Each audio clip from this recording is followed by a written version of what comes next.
Hi all, welcome to Edus academy. Edus അക്കാഡമിയുടെ GK ക്ലാസ്സുകളിലേക്ക് നിങ്ങൾക്ക് സ്വാഗതം. നമ്മൾ കഴിഞ്ഞ കുറച്ച് ദിവസങ്ങളായിട്ട് വളരെ വ്യത്യസ്തമാർന്ന GK ടോപ്പിക്സ് നമ്മൾ കൈകാര്യം ചെയ്തുകൊണ്ടിരിക്കുകയായിരുന്നു. അതിൽ ഏറ്റവും പ്രധാനപ്പെട്ടതായിരുന്നു ആസ്ട്രോണമി. ആസ്ട്രോണമിയിൽ നമ്മൾ 2-3 ക്ലാസ്സുകൾ കഴിഞ്ഞിരിക്കുകയാണ്. അതിന്റെ എൻഡ് പാർട്ടിലേക്ക് നമ്മൾ പ്രധാനമായിട്ട് വന്നിരിക്കും. നമ്മൾ ഇന്ന് ഡീൽ ചെയ്യാൻ പോകുന്നത് ISRO ആണ്. നിങ്ങൾക്ക് എല്ലാവർക്കും അറിയാം, ഇന്ത്യയുടെ ബഹിരാകാശ ഗവേഷണ കേന്ദ്രമാണ് ISRO, Indian space research organisation. So എങ്ങനെയാണ് അതിന്റെ ഡെവലപ്മെന്റ്, അതുമായി ബന്ധപ്പെട്ട വസ്തുതകൾ എന്തൊക്കെയാണെന്നാണ് നമ്മൾ അടുത്ത് പഠിക്കാനായിട്ട് പോകുന്നത്.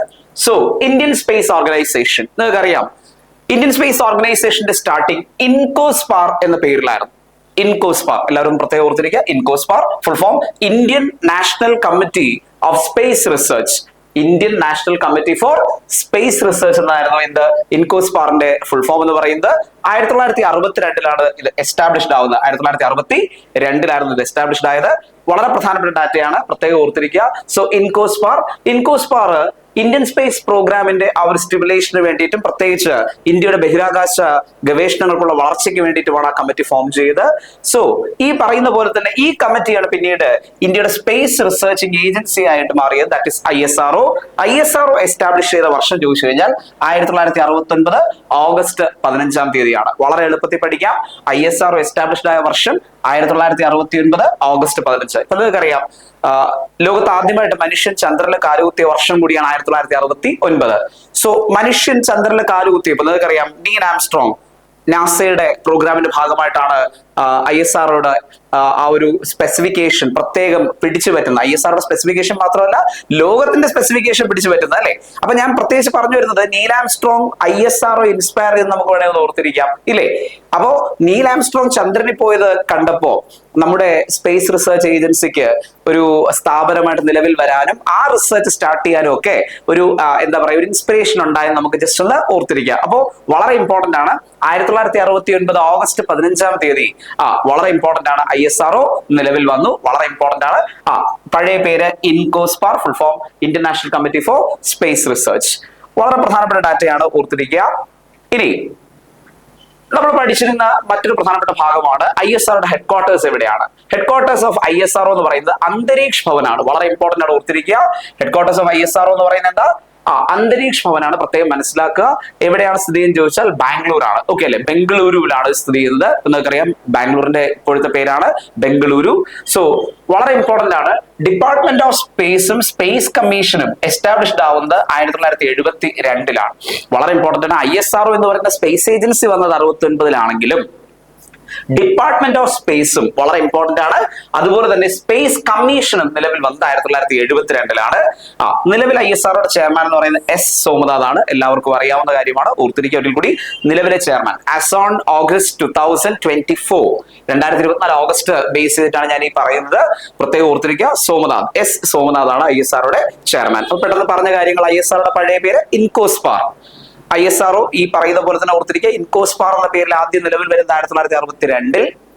അതിനുശേഷം ഈ പറയുന്ന പോലെ തന്നെ ISRO എന്ന പേരിലേക്ക് വരുന്നത് 69. ശേഷം ഡിപ്പാർട്ട്മെന്റ് ഓഫ് സ്പേസും അതുപോലെ തന്നെ സ്പേസ് കമ്മീഷൻ നിലവിൽ വന്നത് 72 അല്ലെ. വളരെ പ്രധാനപ്പെട്ട ഡാറ്റയാണ്. ISROയുടെ ഇപ്പോഴത്തെ ചെയർമാൻ S സോമനാഥ്. വളരെ പ്രധാനപ്പെട്ട ഡാറ്റയാണ്, മറന്നു പോരുത്. ഓക്കെ അല്ലെ. യെസ്,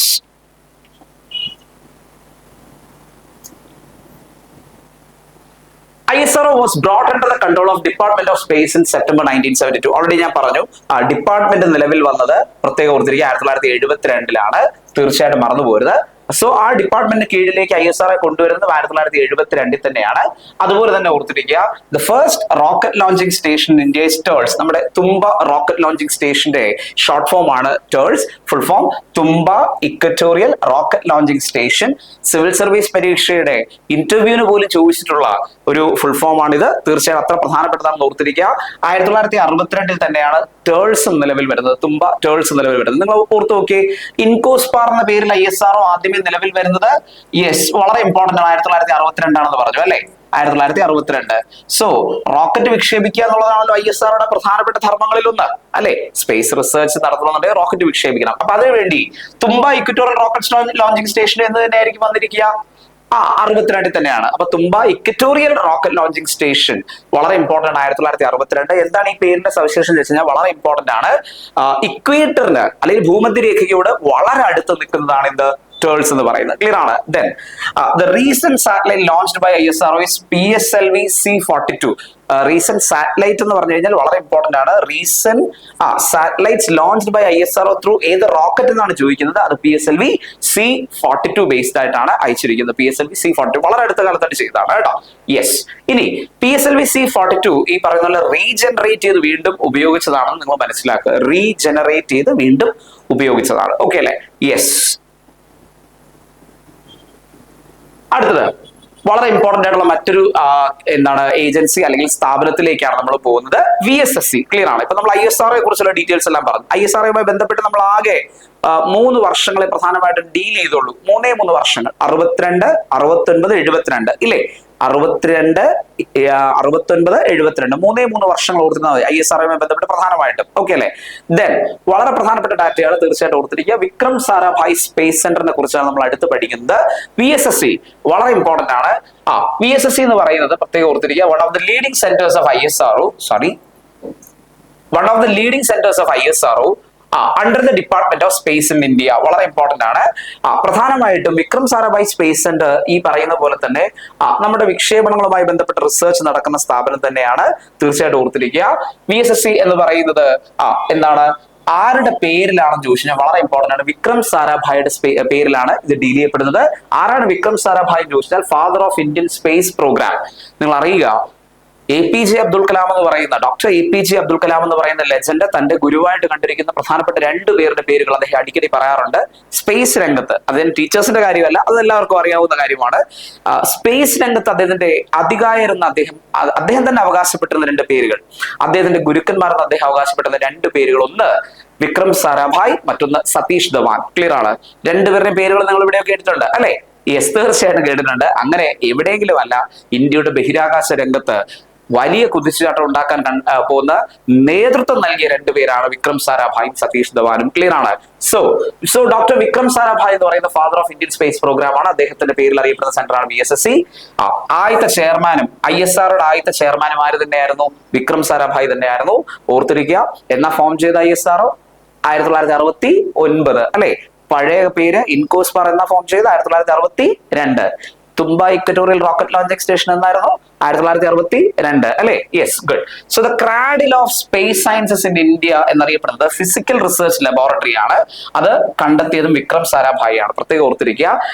സ്പേസ് സയൻസസിന്റെ വളരെ ഇമ്പോർട്ടന്റ് ആണ്. ഇന്ത്യയിലെ ബഹിരാകാശ ശാസ്ത്രത്തിന്റെ കളിത്തൊട്ടിൽ എന്നറിയപ്പെടുന്ന സ്ഥാപനം ഫിസിക്കൽ റിസർച്ച് ലബോറട്ടറി ആണ്. PRL, physical research laboratory. അത് കണ്ടെത്തിയതും ആര് തന്നെ? വിക്രം സാരാഭായ് ആണ്. ഇന്ത്യൻ റിമോട്ട് സെൻസിംഗ് ഡേ എന്നാണ് ചിലപ്പോൾ ചോദിക്കാം. August 12 ആരുടെ ബർത്ത്ഡേ? വിക്രം സാരാഭായുടെ ബർത്ത്ഡേ ആണ്. ക്ലിയർ ആണ്. വളരെ ഇമ്പോർട്ടന്റ് ആണ്, ഓർത്തിരിക്കുക. വിക്രം സാരാഭായ് എന്ന ലെജൻഡിന്റെ birthday August 12 Indian remote sensing day ആയിട്ടാണ് സെലിബ്രേറ്റ് ചെയ്യപ്പെടുന്നത്. Indian remote sensing day. അടുത്തത്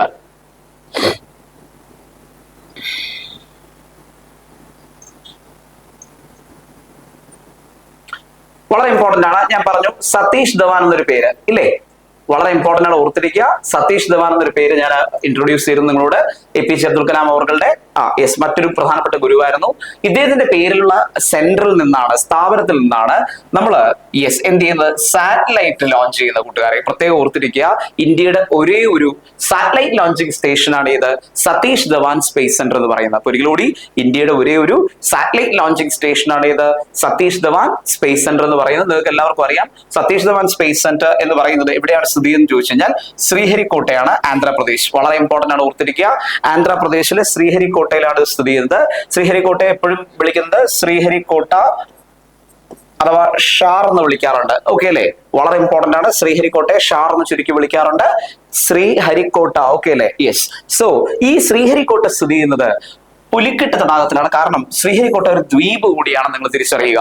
നിങ്ങൾ ചിന്തിച്ചു നോക്കി, ഇപ്പൊ നമ്മളൊരു വിക്ഷേപണ പരീക്ഷണം നടത്തുകയാണ്, അത് തീർച്ചയായിട്ടും ഫെയിൽ ആകാനുള്ള സാധ്യതയുണ്ട്. അപ്പൊ ഫെയിൽ ആകാനുള്ള സാധ്യത ഉണ്ടെന്നുണ്ടെങ്കിൽ അത് നേരെ കരയിൽ വെച്ചാണ് ചെയ്യുന്നതെന്നുണ്ടെങ്കിൽ സംഭവിക്കുന്നത് എന്താണെന്ന് വെച്ച് കഴിഞ്ഞാൽ വളരെ ഇമ്പോർട്ടന്റ് ആണ്. അത് മനുഷ്യവാസമുള്ള സ്ഥലത്തായിരിക്കും മിക്കവാറും എന്ത് ചെയ്യുന്നത്, അങ്ങനെയുള്ള സ്പേസ് കണ്ടെത്താൻ പറ്റുള്ളൂ. ക്ലിയർ ആണ്. ഇക്വേറ്ററിനോട് അടുത്ത സ്പേസിൽ അത് ഡീൽ ചെയ്യാൻ പറ്റത്തുള്ളൂ. അപ്പൊ മരുഭൂമിയിൽ കൊണ്ടുവച്ചാൽ നമുക്ക് ചെയ്യാൻ കഴിയില്ല.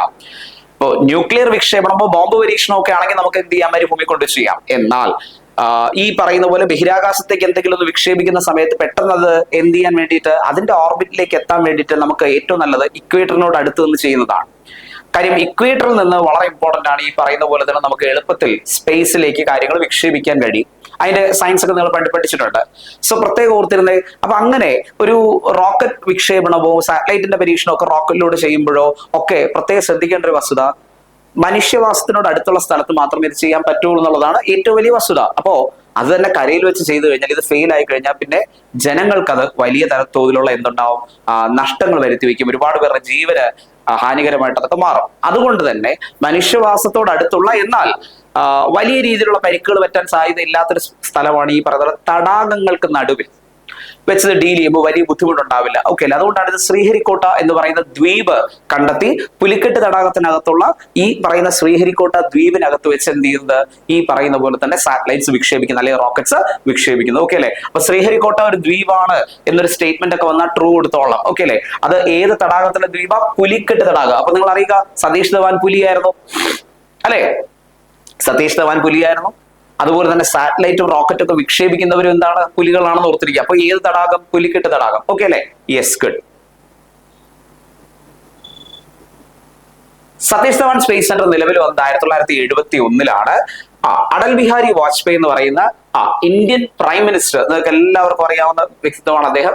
1971 നിലവിൽ വന്ന ഈ പറയുന്ന എന്താണ് സാറ്റലൈറ്റ് ലോഞ്ചിങ് സ്റ്റേഷന്റെ പേര് സതീഷ് ധവാൻ എന്ന് കൊടുക്കുന്നത് 5-ാം തീയതിയാണ്, സെപ്റ്റംബർ 5-ാം തീയതി 2002 സെപ്റ്റംബർ 5-നാണ് ഇന്ത്യയുടെ ബഹിരാകാശ വിക്ഷേപണ നിലയം, വളരെ ഇമ്പോർട്ടന്റ് ആണ്, ശ്രീഹരിക്കോട്ട എന്ത് പേരിലേക്ക് മാറ്റുന്നത്, സതീഷ് ധവാൻ സ്പേസ് സെന്റർ എന്ന പേരിലേക്ക് മാറ്റുന്നത് 2002 സെപ്റ്റംബർ 5.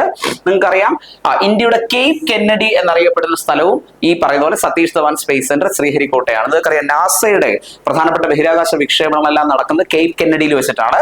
വളരെ ഇമ്പോർട്ടന്റ്. ആ കേപ്പ് കെന്നഡി ഇന്ത്യയുമായിട്ട് കമ്പയർ ചെയ്യുമ്പോൾ ഏത് സ്ഥലം? യെസ്, ശ്രീഹരിക്കോട്ട. തീർച്ചയായിട്ടും ഓർത്തിരിക്കുക. ഓക്കെ അല്ലെ? So Satish Dhawan space centre Sriharikota അറിയപ്പെടുന്ന മറ്റൊരു വിളിപ്പേരാണ് കേപ്പ് കെന്നഡി ഓഫ് ഇന്ത്യ. അതുപോലെ ഇന്ത്യയുടെ സ്പേസ് പോർട്ട് എന്നറിയപ്പെടുന്നത് എന്ത് തന്നെ? Satish Dhawan space centre Sriharikota. അതുപോലെ തന്നെ നാഷണൽ റിമോട്ട് സെൻസിംഗ് സെന്റർ ആണ് അടുത്ത് നിങ്ങൾക്ക് പഠിപ്പിക്കാനായിട്ടുള്ള പ്രധാനപ്പെട്ട സ്ഥാപനം എന്ന് പറയുന്നത്. തീർച്ചയായിട്ടും ഓർത്തിരിക്കുക, വളരെ ഇമ്പോർട്ടന്റ് ആണ്. Yes, national remote sensing centre. So national remote sensing centre locate ചെയ്യുന്നത് ഹൈദരാബാദിലാണ്. മറന്നുപോരുത്, എവിടെയാണ്? ഹൈദരാബാദിലാണ്. ഓക്കെ അല്ലെ? National remote sensing centre. Yes, National Remote Sensing Center was converted to a fully governmental organization under ISRO on September 2008. September 1st, 2008. പ്രത്യേകം ഓർത്തിരിക്കുക, national remote sensing centre പണ്ടൊരു agency ആയിട്ട് പ്രവർത്തിക്കുകയായിരുന്നു. പൂർണ്ണമായിട്ടും അതൊരു government organisation ആയിട്ട് ISROയുടെ കീഴിലേക്ക് കൊണ്ടുവന്നത് 2008 സെപ്റ്റംബർ 1-ാം തീയതിയാണ്. ഓക്കെ അല്ലെ? വളരെ ഇമ്പോർട്ടന്റ് ആണ്. നാഷണൽ റിമോട്ട് സെൻസിംഗ് ഏജൻസിയുടെ പേര് എന്തായി മാറി? ഇപ്പോ national remote sensing centre. National remote sensing centre, ഞാൻ നേരത്തെ പറഞ്ഞത് ഏജൻസിയായി പ്രവർത്തിച്ചുകൊണ്ടിരിക്കുകയായിരുന്നു. ഇപ്പോൾ അതെന്തായി മാറി? വളരെ ഇമ്പോർട്ടന്റ് ആണ്, ഗവൺമെന്റ് ഓർഗനൈസേഷൻ ആയിട്ട് തന്നെ മാറി. ഹെഡ്ക്വാർട്ടേഴ്സ് എവിടെയാണ്? ISROയുടെ കീഴിലായി. ഹെഡ്ക്വാർട്ടേഴ്സ് എവിടെയാ? ഹൈദരാബാദ്. ഓക്കെ അല്ലെ? Yes.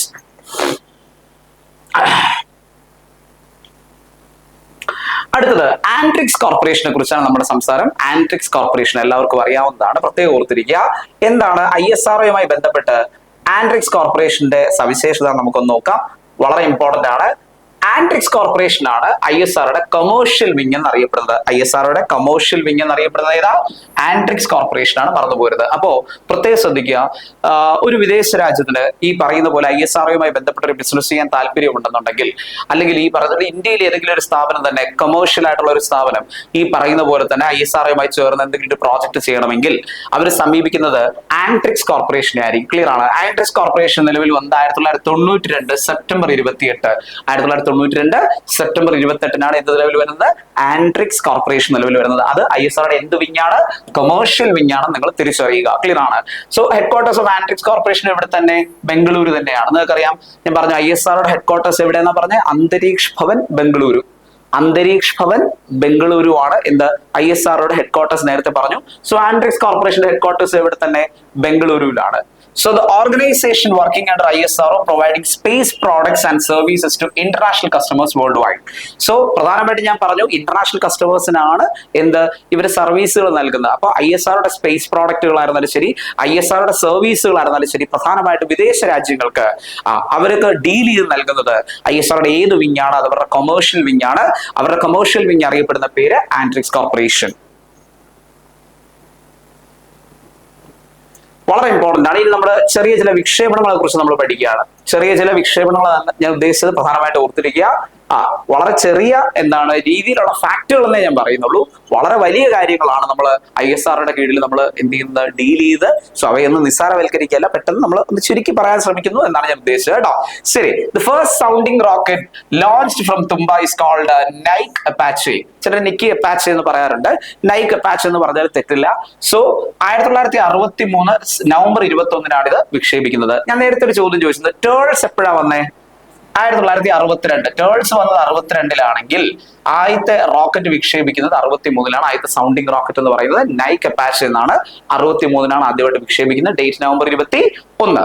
So the rocket launched from Tumba on 50th anniversary of the first successful launch of a sounding rocket was RH-200.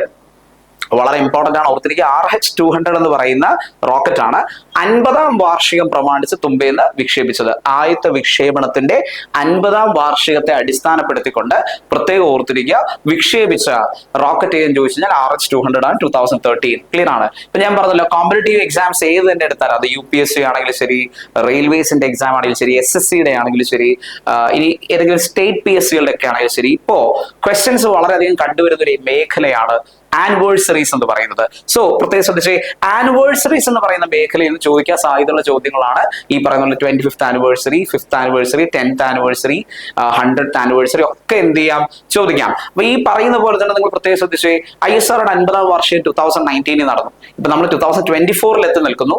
So അതുമായി ബന്ധപ്പെട്ട് ഇനിയും ചോദ്യങ്ങൾ എന്ത് ചെയ്യാൻ വരാം, ഈ വിക്ഷേപണങ്ങളുമായി ബന്ധപ്പെട്ടൊക്കെ പല രീതിയിലുള്ള ചോദ്യങ്ങളൊക്കെ വരാം. സോ ക്വസ്റ്റ്യൻസ് പ്രത്യേകം എന്ത് ചെയ്യുക, ഫോളോ അപ്പ് ചെയ്യുക. Okay, yes.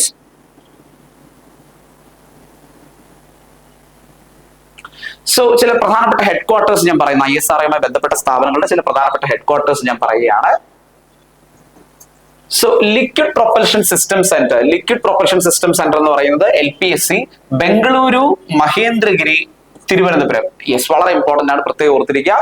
Bengaluru, Mahendragiri and Thiruvananthapuram. LPSC, liquid propulsion system centre. Just പെട്ടെന്ന് പറയുകയാണ്, 3 തരത്തിലാണ് റോക്കറ്റിൽ ഫ്യൂവൽ ഉള്ളത്. 3 തരത്തിലാണ് ഫ്യൂവൽ. ഇപ്പൊ നമ്മൾ വാഹനങ്ങളിൽ ഫ്യൂവൽ ഉണ്ടല്ലോ, അത് ലിക്വിഡ് ആണ് അല്ലെ, അറിയാലോ. നമ്മൾ പ്രധാനമായിട്ട് ഉപയോഗിക്കുന്ന ലിക്വിഡ് ആണ്. ഇപ്പോ നിങ്ങൾക്കറിയാം, ഗ്യാസും ഉപയോഗിക്കുന്നുണ്ട്, ഇലക്ട്രിക് ബാറ്ററി എല്ലാം ഉപയോഗിക്കുന്നുണ്ട്. സോ 3 തരത്തിലാണ് റോക്കറ്റിന്റെ പ്രൊപ്പൽഷൻ സിസ്റ്റം പറയുന്നത്: solid propulsion system, liquid propulsion system and gaseous propulsion system. Clear ആണ്, വളരെ ഇമ്പോർട്ടന്റ് ആണ്. ഈ പറയുന്ന പോലെ തന്നെ ഇതിൽ തന്നെ ഏറ്റവും കൂടുതൽ നമ്മൾ ഉപയോഗിക്കുന്ന ലിക്വിഡ് ആണ്.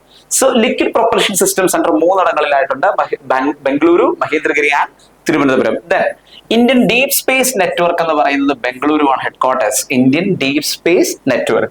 Indian institute of remote sensing എന്ന് പറയുന്നത് ഡെറാഡൂൺ ആണ് സ്ഥിതി ചെയ്യുന്നത്, Dehradun, Uttarakhand. Indian institute of astrophysics സ്ഥിതി ചെയ്യുന്നത് ബംഗളൂരു തന്നെയാണ്. ISROയുടെ പ്രൊപ്പൽഷൻ കോംപ്ലക്സ് സ്ഥിതി ചെയ്യുന്നത് മഹേന്ദ്രഗിരിയാണ് അഗെയിൻ. അതുപോലെ ISROയുടെ telemetry tracking and command network എന്ന് പറയുന്നത് ISTRAC എന്ന് പറയുന്നത് ബംഗളൂരു ആണ് ഹെഡ് ക്വാർട്ടേഴ്സ് എന്ന് പറയുന്നത്. വളരെ ഇമ്പോർട്ടന്റ് ആണ്, പ്രത്യേകം ശ്രദ്ധിക്കുക. നല്ല പോയിന്റ് ആണ്, മറന്നുപോരുത്. ഓക്കെ അല്ലേ?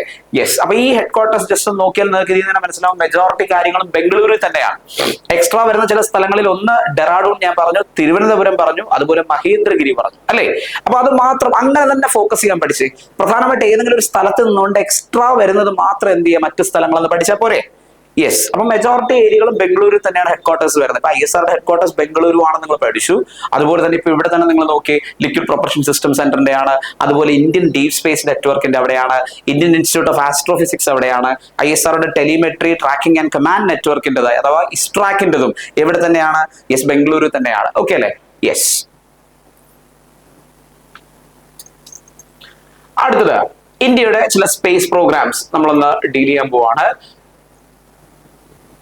Yes, the first satellite of India is Aryabhatta. 19th April 1975 വിക്ഷേപിച്ചത്. Okay അല്ലേ? അടുത്ത കൊല്ലം 2025 എത്തുമ്പോൾ 50th ആനിവേഴ്സറി ആയിരിക്കും ആര്യഭട്ടയുടെ. മാക്സിമം ഡാറ്റ ചോദിക്കാം. Aryabhata launched from Volgograd, Russia. പ്രത്യേകം ഓർത്തിരിക്കുക, വോൾഗോഗ്രാഡ് റഷ്യ, റഷ്യയിൽ നിന്നാണ് നമ്മളിത് വിക്ഷേപിക്കുന്നത്. അപ്പോൾ ഇന്ത്യ ആദ്യമായിട്ട് വിക്ഷേപിച്ച സാറ്റലൈറ്റ് എന്ന് പറയുന്ന ആര്യഭട്ടയാണ്. 19th April 1975 ഇത് വിക്ഷേപിക്കുന്നത്. ആര്യഭട്ട എവിടെ വെച്ചാണ് ലോഞ്ച് ചെയ്തെന്ന് ചോദിച്ചാൽ വോൾഗോഗ്രാഡ്, റഷ്യ. ഇല്ലേ? ആര്യഭട്ടയുടെ വെയിറ്റ് 360 കിലോഗ്രാം ആണ്. ഓക്കെ അല്ലെ? ഇനി the second satellite of India is Bhaskara. അപ്പൊ നിങ്ങൾ ഒന്ന് കണക്ട് ചെയ്തേ. നമ്മള് എ കഴിഞ്ഞ് ബി, ഓക്കെ അല്ലെ? അപ്പൊ ആദ്യത്തെ സാറ്റലൈറ്റ് എയിൽ ഡീൽ ചെയ്യുന്നു, രണ്ടാമത്തെ സാറ്റലൈറ്റ് ബിയിൽ ഡീൽ ചെയ്തിരിക്കുകയാണ്. അപ്പൊ എ ആര്യഭട്ട, 2 ബി ഭാസ്കര. ഭാസ്കര 1 ആണ്. ഓക്കെ അല്ലെ? സോറി, ഭാസ്കരയാണ്. പ്രത്യേകം ഓർത്തിരിക്കുക, 1979. So the first earth observation satellite of India is Bhaskara 1. ഇന്ത്യയുടെ ആദ്യത്തെ എർത്ത് ഒബ്സർവേഷൻ സാറ്റലൈറ്റ് ഭാസ്കര 1 ആയിരുന്നു. The first experimental remote sensing satellite built in India is also Bhaskara 1. The first experimental remote sensing satellite, വിദൂര എന്താണ് സന്ദേശവാഹകർ അല്ലെങ്കിൽ വിദൂര തരത്തിലുള്ള റിസർച്ചുകൾ നടത്താൻ കേപ്പബിൾ ആയിട്ടുള്ള റിമോട്ട് സെൻസിംഗ് സാറ്റലൈറ്റിൽ ആദ്യത്തെ എക്സ്പെരിമെന്റൽ സാറ്റലൈറ്റ് ആയിരുന്നു ഭാസ്കര 1. ഭാസ്കര 1 എവിടെ തന്നെയാണ് വിക്ഷേപിച്ചത്? Volgograd, Russia. അപ്പൊ നമുക്ക് പുതിയൊരു സ്ഥലം കൂടെ കിട്ടി.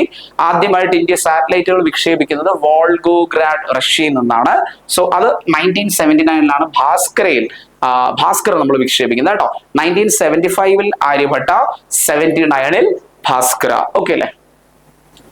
സോ വളരെ ഇമ്പോർട്ടന്റ് ആണ്. ഈ പറയുന്ന പോലെ തന്നെ ഭാസ്കര 2 ലോഞ്ച് ചെയ്തിരിക്കുന്നത് വളരെ ഇമ്പോർട്ടന്റ് ആണ്. എവിടെ തന്നെയാണ്? ഈ സോവിയറ്റ് യൂണിയൻ വോൾഗോഗ്രാഡിൽ തന്നെയാണ് ഭാസ്കര 2 ലോഞ്ച് ചെയ്തിരിക്കുന്നത്. 1981 ഇനി the first satellite launch from India, തീർച്ചയായിട്ടും ഓർത്തിരിക്കുക, വളരെ ഇമ്പോർട്ടന്റ് ആണ്, ഇസ് രോഹിണി. അപ്പോൾ അറിയുക, 1980 ആദ്യമായിട്ട് എന്ത് ചെയ്യുന്നത്? നമ്മൾ ഒരു സാറ്റലൈറ്റ് വിക്ഷേപിക്കുന്നത്, സ്വന്തമായിട്ട് ഇന്ത്യയിൽ നമ്മളൊരു സാറ്റലൈറ്റ് വിക്ഷേപിക്കുന്നത്. ദാറ്റ് ഇസ് എന്ത്? രോഹിണി. പ്രത്യേകം ഓർത്തിരിക്കുക. ഞാൻ ചോദിച്ചോട്ടെ, രോഹിണി എന്ന് പഠിക്കുമ്പോൾ 6 ഇങ്ങനെ എഴുതുമ്പോൾ ഓൾമോസ്റ്റ് ഒരു 8 കിട്ടിയില്ലേ? ഓയും കൂടെ എഴുതുമ്പോൾ 80 ആയോ? നമുക്ക് ഓൾമോസ്റ്റ് സെയിം അല്ലേ? അപ്പൊ 1980 രോഹിണി നമ്മൾ ആദ്യമായിട്ട് വിക്ഷേപിക്കുന്നത്. പ്രത്യേകം ഓർത്തിരിക്കുക, 1980 ജൂലൈ 18 തൽക്കാലം നിങ്ങൾ 1980 എങ്കിലും ഓർത്തിരിക്കുക. സോ വളരെ ഇമ്പോർട്ടന്റ് ആണ്. നമ്മൾ പറഞ്ഞല്ലോ, ഇന്ത്യ ആദ്യമായിട്ട് വിക്ഷേപിച്ച സാറ്റലൈറ്റ് എ, ദാറ്റ് ഇസ് എന്ത്? ആര്യഭട്ട. 2 ഇന്ത്യ വിക്ഷേപിച്ച രണ്ടാമത്തെ സാറ്റലൈറ്റ് ഭാസ്കര, വളരെ ഇമ്പോർട്ടന്റ് ആണ്, പ്രത്യേകം ഓർത്തിരിക്കുക. ഇന്ത്യയിൽ നിന്നല്ല ഇത് രണ്ടും വിക്ഷേപിച്ചത്. ഇന്ത്യയുടെ ആദ്യത്തെ 2 സാറ്റലൈറ്റ് എവിടെ നിന്നായിരുന്നു? Volgograd, Russia. ഇന്ത്യയിൽ നിന്ന് വിക്ഷേപിച്ച ആദ്യത്തെ സാറ്റലൈറ്റ് അത് 1980 നമ്മൾ കണക്ട് ചെയ്യാൻ പറഞ്ഞു, രോഹിണി. രോഹിണി വളരെ ഇമ്പോർട്ടന്റ് ആണ്, ഓർത്തിരിക്കുക. രോഹിണിയാണ് വിക്ഷേപിക്കുന്ന വർഷം 1980 ഇല്ലേ? ഇനി പ്രത്യേകം ഓർത്തിരിക്കുക, രോഹിണി വിക്ഷേപിക്കാൻ ഉപയോഗിച്ചത് SLV-3 പ്രത്യേകം ഓർത്തിരിക്കുക. ഇന്ത്യ സ്വന്തമായിട്ട് ഡെവലപ്പ് ചെയ്ത ആദ്യത്തെ എന്താണ് ഇൻഡിജീനസ് റോക്കറ്റിന്റെ പേരാണ് satellite launching vehicle number 3, that is SLV-3. Clear ആണ്. ഇത് പിന്നീട് PSLV ആയി മാറുകയും അതിൽ നിന്ന് GSLV ഡെവലപ്പ് ചെയ്യുകയും ചെയ്യുന്നൊക്കെയുള്ള കാര്യങ്ങൾ നിങ്ങൾക്ക് അറിയാം. PSLV polar satellite launching vehicle, അടുത്തത് geosynchronous satellite launching vehicle എന്നാണ് GSLV full form. So polar, മറ്റത് ജിയോ സിങ്ക്രണസ്. ഓക്കെ അല്ലെ? P for polar and G for geosynchronous. ബാക്കി SLV satellite launching vehicle. Clear ആണ്? Yes. ഇനി project director of Rohini is doctor APJ Abdul Kalam. ഇന്ത്യയിൽ നിന്ന് വിക്ഷേപിച്ച ആദ്യത്തെ സാറ്റലൈറ്റ് രോഹിണി, അതിന്റെ project director APJ Abdul Kalam തന്നെയായിരുന്നു. ക്ലിയർ ആണ്? So the first Indian communication satellite is apple. വളരെ ഇമ്പോർട്ടന്റ് ആണ്, പ്രത്യേകം ഓർത്തിരിക്കുക. അഗൈൻ ഇന്ത്യ എന്നുള്ള ആദ്യത്തെ കമ്മ്യൂണിക്കേഷൻ സാറ്റലൈറ്റ് ആയിട്ടുള്ളത് ആപ്പിൾ ആണ്. ആപ്പിളിന്റെ ഫുൾ ഫോം ഒരു തവണ ചോദിച്ചിട്ടുണ്ട്. Ariane passenger payload experiment. Ariane passenger payload experiment. Ariane passenger payload experiment. Clear ആണ്? അതാണ് ആപ്പിളിന്റെ ഫുൾ ഫോം എന്ന് പറയുന്നത്. The first geostationary satellite built by ISROയും എന്ത് തന്നെ? ആപ്പിൾ. ശ്രദ്ധിച്ചേ, ഈ ജിയോ സ്റ്റേഷനറിയും പോളാറും തമ്മിലുള്ള ഒരു വ്യത്യാസം എന്ന് പറയുന്നത് ശ്രദ്ധിച്ച് കൂട്ടുകാരെ. ഇവിടേക്ക് നിങ്ങൾക്കൊന്ന് ശ്രദ്ധിക്കാം. ഞാനിപ്പോ ഭൂമി വരച്ചു, പ്രത്യേകം ശ്രദ്ധിക്കുക. ചില സാറ്റലൈറ്റുകൾ ഇങ്ങനെയായിരിക്കും റൊട്ടേറ്റ് ചെയ്യുന്നത്, ഇങ്ങനെ. ഓക്കെ അല്ലെ? ഇങ്ങനെ റൊട്ടേറ്റ് ചെയ്യും ഭൂമി ഇങ്ങനെ കറങ്ങിക്കൊണ്ടിരിക്കുകയാണല്ലോ, ഇങ്ങനെയും റൊട്ടേറ്റ് ചെയ്യും. ഓക്കെ അല്ലെ? അതുപോലെ ഇങ്ങനെയും റൊട്ടേറ്റ് ചെയ്യും. ഇതില് ഇങ്ങനെ റൊട്ടേറ്റ് ചെയ്യുന്ന സാറ്റലൈറ്റുകൾ ഭൂമിയുടെ അതേ വേഗതയിൽ ഭൂമി എന്ത് ചെയ്യും? ചുറ്റും. അപ്പൊ വിക്ഷേപണ കേന്ദ്രത്തിന്റെ മുകളിൽ തന്നെ എപ്പോഴും സാറ്റലൈറ്റ് ഉണ്ടാവും. അപ്പൊ അപ്പൊ നിരന്തരം കമ്മ്യൂണിക്കേഷൻ എളുപ്പമായിരിക്കും. അതുകൊണ്ട് തന്നെ ടെലികമ്മ്യൂണിക്കേഷൻ സാറ്റലൈറ്റുകൾ മിക്കവാറും എല്ലാം എന്തായിരിക്കും, ജിയോ സ്റ്റേഷനറി ആയിരിക്കും. അപ്പോ ഭൂമിയുടെ അതേ വേഗതയിൽ ഭൂമിയോടൊപ്പം ചുറ്റുന്ന സാറ്റലൈറ്റുകളാണ് ജിയോ സ്റ്റേഷനറി എന്ന് വിളിക്കുന്നത്. ഓക്കെ അല്ലേ? ഈ പറയുന്നവർ നിങ്ങൾക്കറിയാലോ, പോൾസ് അറിയാമല്ലോ, പോൾസ് 1, 2. സോ പോൾസിനെ ബേസ് ചെയ്ത് ഇങ്ങനെ കറങ്ങുന്ന സാറ്റലൈറ്റുകളെയാണ് പോളാർ സാറ്റലൈറ്റ്സ് എന്ന് നമ്മൾ വിളിക്കുന്നത്. കിട്ടിയോ? സോ അത്തരത്തിൽ first geostationary satellite built by ISRO is apple. Clear അല്ലേ?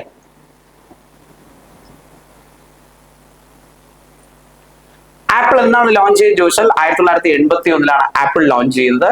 പ്രത്യേകം ഓർത്തിരിക്കുക, ആപ്പിൾ ലോഞ്ച് ചെയ്യുന്ന ഒരിക്കൽ കൂടി യെസ് എന്നാണ് 1981. എവിടെ നിന്നാണ് ചോദിച്ചാൽ കൗറു, ഫ്രഞ്ച് ഗയാന എന്ന് പറയുന്ന സ്ഥലത്തു നിന്നാണ് ഇത് വിക്ഷേപിക്കുന്നത്. ഏരിയൻ 1 റോക്കറ്റ് ആണെന്ന് യൂസ് ചെയ്തത്. അപ്പൊ ആപ്പിള് എന്നാണ് വിക്ഷേപിച്ചത് ചോദിച്ചാൽ 1981 കൗറു എന്ന് പറയുന്ന ഫ്രഞ്ച് ഗയാനയിലെ സ്ഥലത്തു നിന്നാണ് അത് വിക്ഷേപിക്കുന്നത്.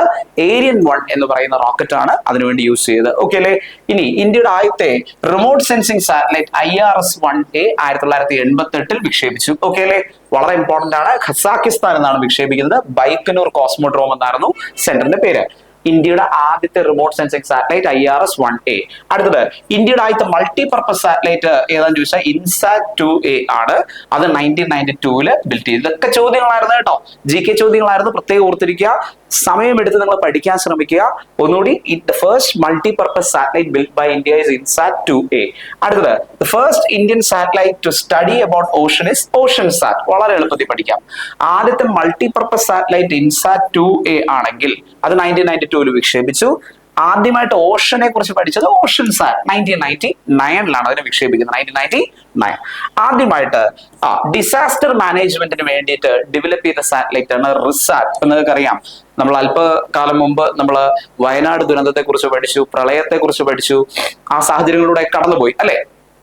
അത്തരത്തിലല്ലെങ്കിൽ പോലും ഈ പറയുന്ന പോലെ തന്നെ എന്താ പറയാ, ഉരുൾപൊട്ടൽ, അതുപോലെ തന്നെ ടൈഡൽ ഇഫക്ട്സ്, അതുപോലെ തന്നെ സുനാമി, അതുപോലെ എർത്ത്ക്വേക്സ് ഒക്കെ ആയിട്ടുള്ള ഡിസാസ്റ്റർ മാനേജ്മെന്റുകളെ കുറിച്ച് പഠിക്കാനായിട്ട് വേണ്ടിയിട്ട് ഡെവലപ്പ് ചെയ്താണ് ആദ്യത്തെ റിസാറ്റ്. എന്താണ് റിസാറ്റ്? ഓക്കെ അല്ലെ? അതുപോലെ ഇന്ത്യയുടെ ആദ്യത്തെ നാനോ സാറ്റലൈറ്റ് ആയിരുന്നു ജുഗ്നു എന്ന് പറയുന്നത് 2011 IIT കാൺപൂർ ആണ് ഇത് ഡെവലപ്പ് ചെയ്തത്. IIT കാൺപൂർ, പ്രത്യേകം ഓർത്തിരിക്കുക, IIT കാൺപൂർ ആണ് ജുഗ്നു എന്ന് പറയുന്ന എന്താണ് ഫസ്റ്റ് നാനോ സാറ്റലൈറ്റ് ഡെവലപ്പ് ചെയ്തെടുക്കുന്നത്. ഓക്കെ അല്ലേ?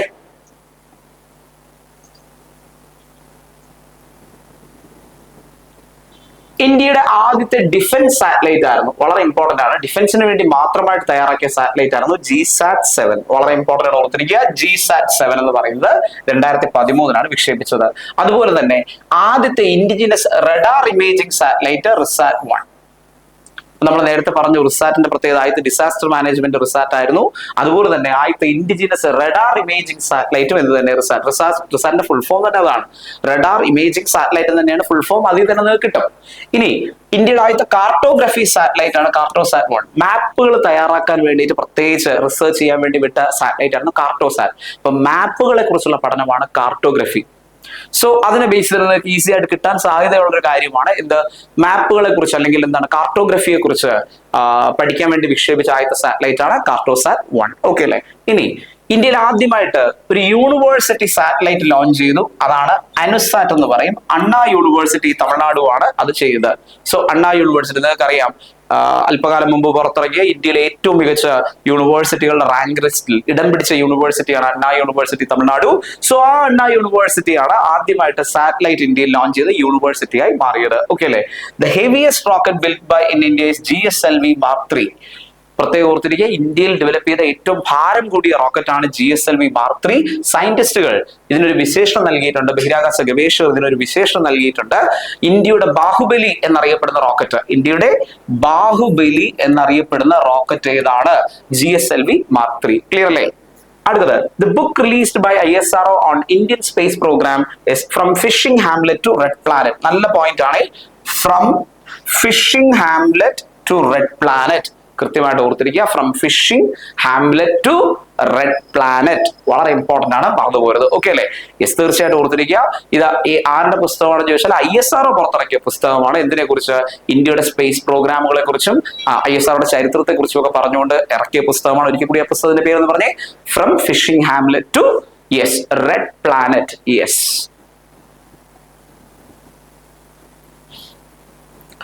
സോ ISRO കുറിച്ചുള്ള ഡീറ്റെയിൽസ് ഒക്കെ നിങ്ങൾക്ക് ഇഷ്ടപ്പെട്ടെന്ന് വിശ്വസിക്കുന്നു.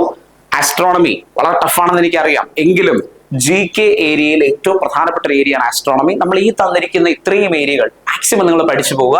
ഉറപ്പായിട്ടും പാരാമെഡിക്കൽ എക്സാംസ് അല്ലെങ്കിൽ മെഡിക്കൽ റിലേറ്റഡ് ആയിട്ടുള്ള ഏത് എക്സാംസിനും പരമാവധി ചോദിക്കാൻ സാധ്യതയുള്ള ഡാറ്റയൊക്കെ നമ്മൾ ഈ ടോപ്പിക്കിൽ കവർ ചെയ്തിരിക്കുകയാണ്.